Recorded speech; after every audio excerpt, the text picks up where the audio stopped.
श्री शिवाय नमस्तुभ्यम हर हर महादेव। पूज्य गुरु जी के मुखारविंद से अष्टविनायक शिव महापुराण कथा वाची जा रही है, जो कि महाराष्ट्र के पुणे शांघवी में। उसमें पूज्य गुरु जी ने एक बिल्कुल नया उपाय बताया है, बिल्कुल नया उपाय। अष्टविनायक शिव महापुराण कथा का बिल्कुल नया उपाय।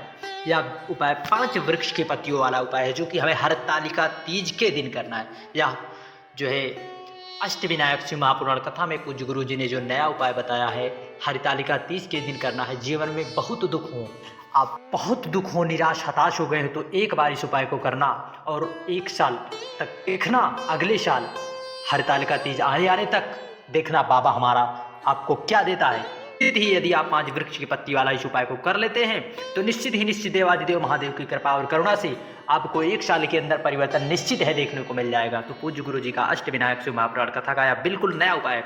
इस उपाय को कब करना है, कैसे करना है, इसकी पूरी जानकारी वीडियो के अंत तक जरूर बने रहे, ताकि आप कोई भी गलती ना करें और निश्चित देवादिदेव महादेव की कृपा जरूर प्राप्त करें। आज की कथा का बिल्कुल नया उपाय है। इसमें आपको इस तरह से 5 वृक्ष की पत्तियां लेना है। कितने? 5 वृक्ष की पत्तियां लेना है। और आपको फुलेरे का दर्शन, इस दिन फुलेरे का दर्शन बहुत ही हमारे जीवन में सुख को अनुभूति कराता है, सुख की अनुभूति कराता है हमारे जीवन में।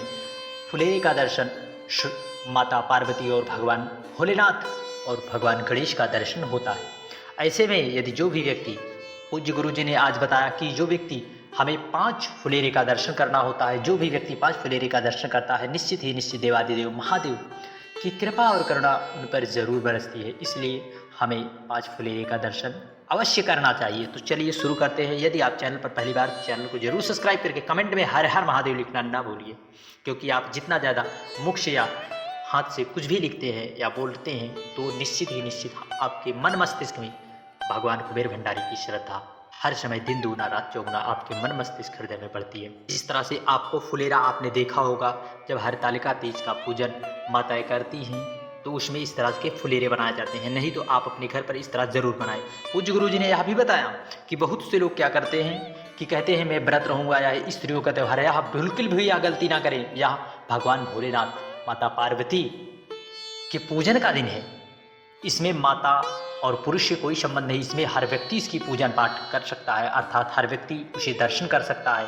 और इस दिन जो है 5 वृक्ष की वाला आपको 5 वृक्ष की पत्ती जरूर समर्पित करना है। फुलेरे के दर्शन इस तरह आप फुलेरा बना भी सकते हैं। फूले का अब कब करना है, आपको इस तरह से ले लेना है एक बेलपत्र की पत्ती, जो कि हमारे भगवान भोलेनाथ को बहुत ही प्रिय है। उस दिन सोमवार का भी दिन है, जो कि भगवान भोलेनाथ का ही दिन है और महादुर्लभ संयोग ऐसा हमें प्राप्त हुआ है। इसलिए इस उपाय को करने से न चूके, क्योंकि हरतालिका तीज का दिन भगवान भोलेनाथ और माता पार्वती के मिलन का दिन है। बताया जाता है पौराणिक कथाओं के अनुसार माता पार्वती ने ही कठिन तपस्या करके इसी दिन भगवान भोलेनाथ को प्राप्त किया था। और आपको इस तरह से ले लेना है और एक पत्ती ले ले।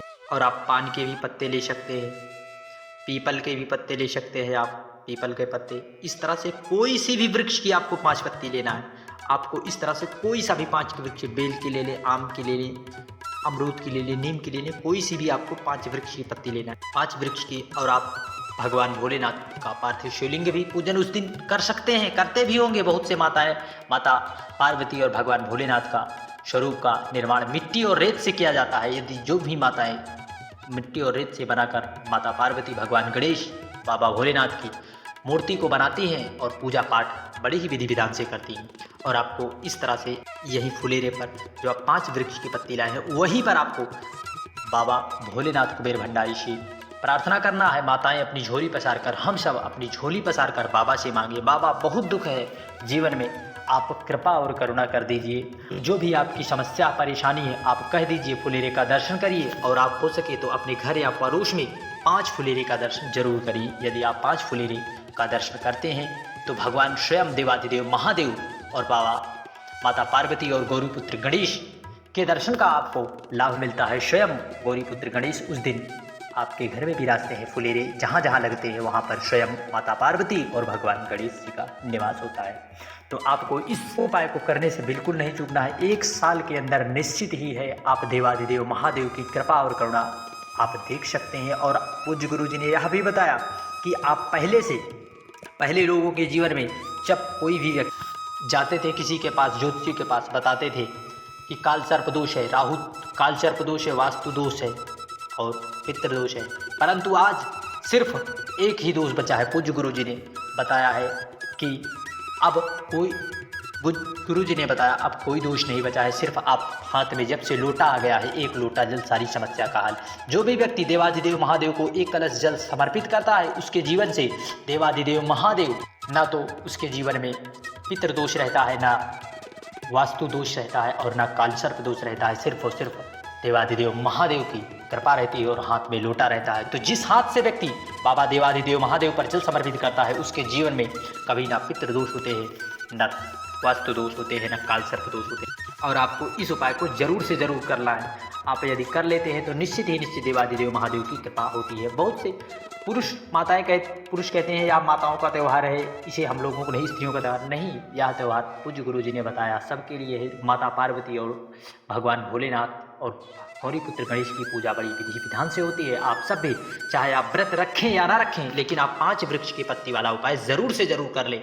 निश्चित ही निश्चित देवाधिदेव महादेव की कृपा जरूर आप पर बरसेगी। इस बार आप करके देखिए, अगले साल भर में आपको क्या दिया बाबा ने आप जरूर देखेंगे। और साथ ही साथ पूज्य गुरु जी ने अगली जानकारी बताते हुए बताया, बहुत से लोग कहते हैं जो भी व्यक्ति राधा नाम या सीताराम या रुक्मणी, भगवान कृष्ण या भगवान शंकर, माता पार्वती, शिव और शक्ति का नाम का जप करते हैं, शंभो श्री शिवाय नमस्तुभ्यम, कुछ भी मंत्र यदि करते हैं, राधा नाम, कृष्ण नाम, शिव नाम, राम नाम, तो वह भी जो भी यह जपा जाता है वह भगवान भोलेनाथ शिव के ही बराबर है। वह नाम भगवान भोलेनाथ का ही स्वयं नाम के यशगान के बराबर है। चाहे आप राधा नाम करिए या सीताराम या रुक्मिणी या भगवान कृष्ण या राम नाम या शिव नाम, वह जो है ऐसा वर्णन देवी भागवत में मिलता है। पूज्य गुरु जी ने ऐसी जानकारी आज जी।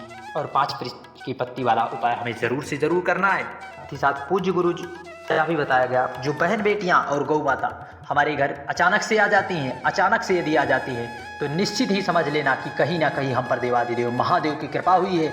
हमारे जीवन में, हमारे घर पर बहुत बड़ा काल मंडरा रहा होता है, इसलिए वह जब आ जाती हैं तो वह काल को भी हर ले जाती हैं और स्वयं देवाधिदेव महादेव महाकाल की कृपा हमें प्राप्त करवा देती है।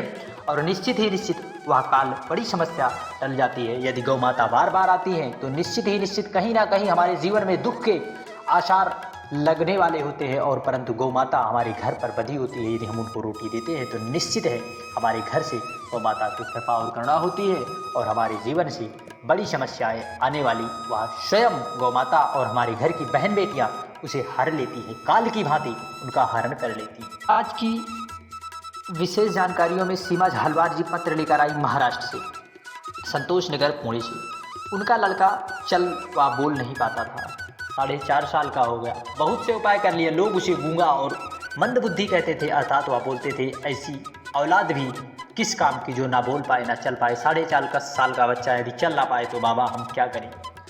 तो हमारी ननद ने कहा, सीहोर वाला बाबा मोबाइल पर कथा करता है, मोबाइल पर कथा आती है, आप उसे सुनिए। तो पूज्य गुरु जी ने इस पर बताया कि कब से मैं बाबा हो गया। तो उन्होंने कहा, सीहोर वाला बाबा कथा करता है, आप कथा को एक बार श्रवण करके बाबा से प्रार्थना करिए, निश्चित है देवाधिदेव महादेव कृपा करुणा करेंगे। संयोग से उन्होंने बताया कि आप कथा सुनिए। संयोग से एक दिन सीहोर हम लोग जाने का मन बनाया, देवाधिदेव महादेव कृपा हुई, हम सीहोर चले गए। वहाँ से हमें बाबा की कृपा का प्रसाद रुद्राक्ष रूप में मिला और हम लेकर आए और उसे पानी में गलाकर बाबा देवाधिदेव महादेव पर समर्पित करते, थोड़ा सा जल लाकर अपने बच्चे को देते। मात्र लोग कहते हैं बाबा की कृपा का मैं क्या बखान करूं। 3 महीने में ही जो मेरा बच्चा 4.5 साल से न चल पाता था, ना बोल पाता था, आज देवाधिदेव महादेव की कृपा से वह चल फिर और बोल लेता है। लोगों ने हमें इतने ताने कहे, अब वही लोग ताने नहीं अब माने करते हैं, अर्थात वह बाबा भोलेनाथ की कृपा को मानते हैं कि कहीं ना कहीं सचमुच देवाधिदेव महादेव की कृपा और करुणा। इससे पूछिए तो हम बाबा को प्रणाम करने आए। श्री शिवाय नमस्तुभ्यम, हर हर महादेव, जय महाकाल। स्वर्ण गणेश माँ ने अहमदनगर से पत्र लेकर आई। शादी के 19 साल हो गए, सारे इलाज कराए, गाँव पड़ोस वाले ताना इतना देते थे कि यह निशानतान है, बाजन है, इसका मुख देखना पाप है, तरह तरह के उल्टे सीधे ताने देते। हम परेशान हो चुके। हमने बहुत सी डॉक्टरों को दिखाया, टेस्ट ट्यूब बेबी भी कराई, परंतु संतान की प्राप्ति ना हुई। परंतु देवाधिदेव महादेव की कृपा से पड़ोसी ने बताया, आप सारे इलाज करके थक गए हैं तो आप देवाधिदेव महादेव की कृपा से आप बाबा महाराज की कथा श्रवण करिए, पशुपति व्रत करिए। तो हमने सफ़ेद आंकड़े की जड़ वाला उपाय 3 बार किया, कोई उपाय नहीं मिला, हमें कोई फर्क नहीं मिला। परंतु हमने चौथी बार किया और पशुपति व्रत भी किया। चौथा ही सोमवार था कि देवाधिदेव महादेव की कृपा से हमारे गर्भ ठहर गया और 10 दिसंबर 2022 को हमारी घर एक संतान की उत्पत्ति हुई। उसी का आभार व्यक्त करने, बाबा को नमन करने कथा पांडाल में हमने कहा था कि हम जब हमारी संतान हो जाएगी देवाधिदेव महादेव की कृपा से, तब हम पंडाल में बैठकर कथा जरूर श्रवण करेंगे। श्री शिवाय नमस्तुभ्यम, जय माता।